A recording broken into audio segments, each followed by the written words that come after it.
नमस्कार दोस्तों, चलिए हम आप लोगों को सुनाते हैं सम्राट अशोक की संपूर्ण कहानी। तो चलिए इस चैनल को हमें सब्सक्राइब कर लीजिएगा। तो सम्राट अशोक भारत के इतिहास के सबसे महान और प्रभावशाली शासकों में से एक थे। वे मौर्य वंश के तीसरे सम्राट थे और उनकी शासन अवधि 268 ईसा पूर्व से 232 ईसा पूर्व तक थी। अशोक ने न केवल अपने शासनकाल में भारत को एकजुट किया, बल्कि अहिंसा और धर्म के मार्ग को अपनाकर पूरे विश्व में अपनी अलग पहचान बनाई। सम्राट अशोक का जन्म 304 ईसा पूर्व में हुआ था। वे सम्राट बिंदुसार के पुत्र और चंद्रगुप्त मौर्य के पोते थे। सम्राट अशोक बचपन से ही तेजस्वी और बुद्धिमान और साहसी थे। उनकी माता का नाम सुभद्रागिरी था। बचपन से ही वे युद्ध और प्रशासन की कला में निपुण हो गए थे। अशोक को राजा बनने के लिए अपने भाइयों से संघर्ष करना पड़ा। कई इतिहासकारों के अनुसार अशोक ने अपने कई भाइयों को हराकर सत्ता हासिल की। उनका राज्याभिषेक 268 ईसा पूर्व में हुआ था और उन्होंने अपनी राजधानी पाटलिपुत्र वर्तमान पटना से शासन किया। सम्राट अशोक का सबसे प्रसिद्ध युद्ध कलिंग युद्ध था। 261 ईसा पूर्व में हुआ था। यह युद्ध इतना भयंकर था, इसमें लगभग 1 लाख लोग मारे गए थे, 1.5 लाख लोग घायल हुए और हजारों लोगों को बंदी बना लिया गया। इस नरसंहार को देखकर अशोक का हृदय परिवर्तन हो गया। उन्होंने युद्ध और हिंसा का मार्ग त्याग कर बौद्ध धर्म अपना लिया और अहिंसा का प्रचार में लग गए। धम्म नीति और शासन। अशोक ने अपने शासन में धम्म धर्म नीति को अपनाया, जो बौद्ध धर्म के सिद्धांतों पर आधारित थी। उन्होंने अहिंसा, करुणा, सत्य और सहिष्णुता के संदेश को अपने पूरे साम्राज्य में फैलाया। उन्होंने जगह जगह धम्मलेख खुदवाए, जिसमें नैतिकता, शांति और प्रेम का संदेश दिया गया था।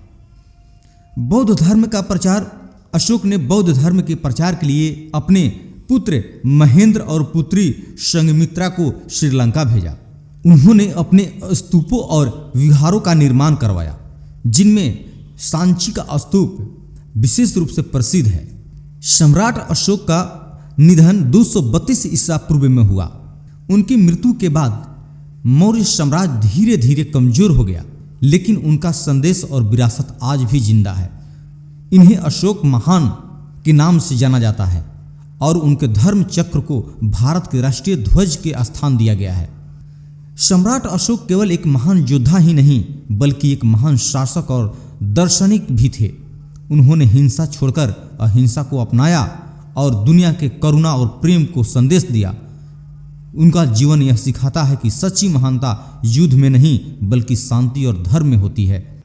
धरा पर जन्मा था एक वीर, जिनका ना था कोई भी। धरा पर जन्मा था एक वीर, जिनका ना कोई भी। मगध की गद्दी को संवारा, मगध की गद्दी को संवारा। धर्म का दीपक फिर से निखारा। युद्ध भूमि में चमके तारे, कलिंग की पीड़ा आँखों से प्यारे।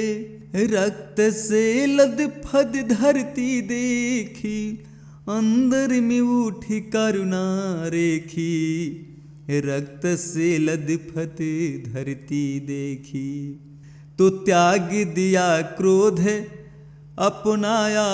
धर्म बुद्ध की राह बन गई मर्म, अहिंसा का जो संदेश लाया।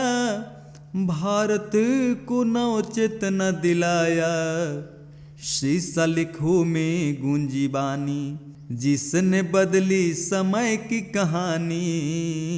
शीशा लिखो में गूंजी बानी, जिसने बदली समय की कहानी।